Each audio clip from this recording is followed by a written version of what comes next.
Okay, I had a lot of interesting comments, questions about the balance pads and why would he do that.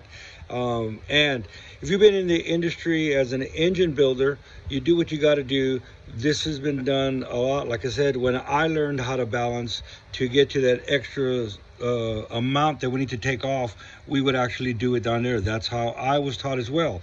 At first, we want to start off here. So let me just explain kind of quickly. When you get this is a brand new piston out of some of the pistons that I have from Smokey's, but he would get them raw. By raw, it means it'd be kind of done, kind of machined, but there isn't anything finished on the top. And I have a bunch of different ones that are even in more rawer than this, if that's a word to use. But so there's some numbers off of this one, but there's a tall pad on it. Look how tall that pad is. That is where they want you to do your balancing. I'm noticing right now, look at the offset pin.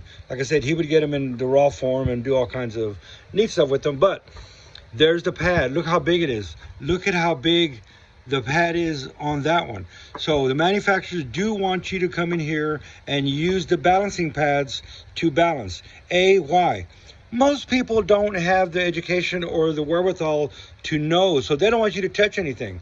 That doesn't mean you can't do something because you've learned that it works. But for an industry standard, use the balancing pads here. And that's actually how TRW, here's some prototype pistons, experimental pistons, 4125. Look at the numbers. All right, I can turn it upside down, but don't want to get sidetracked.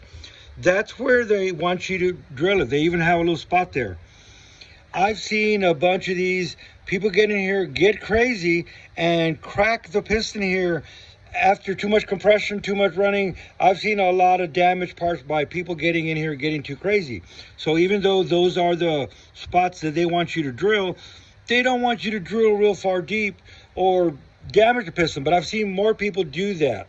I'll actually take here and just kind of sand that a little bit down. So even on his indie stuff, he's cut them down. I started noticing as much as he possibly could. And then it's time to go inside and just do a little bit of fine work on the inside. But you can see how big that pad is as compared to that pad. So it was because he had already gotten to where he felt it was safe. I actually start to round these edges a little bit. That doesn't matter. It worked. I have proof. None of these indie pistons have a broken piece here at all. For the most part, for the common guy, do what the manufacturer wants. Be careful. But I've seen more people ruin pistons by not knowing what they're doing. So Smokey knew what he was doing. Smokey belongs.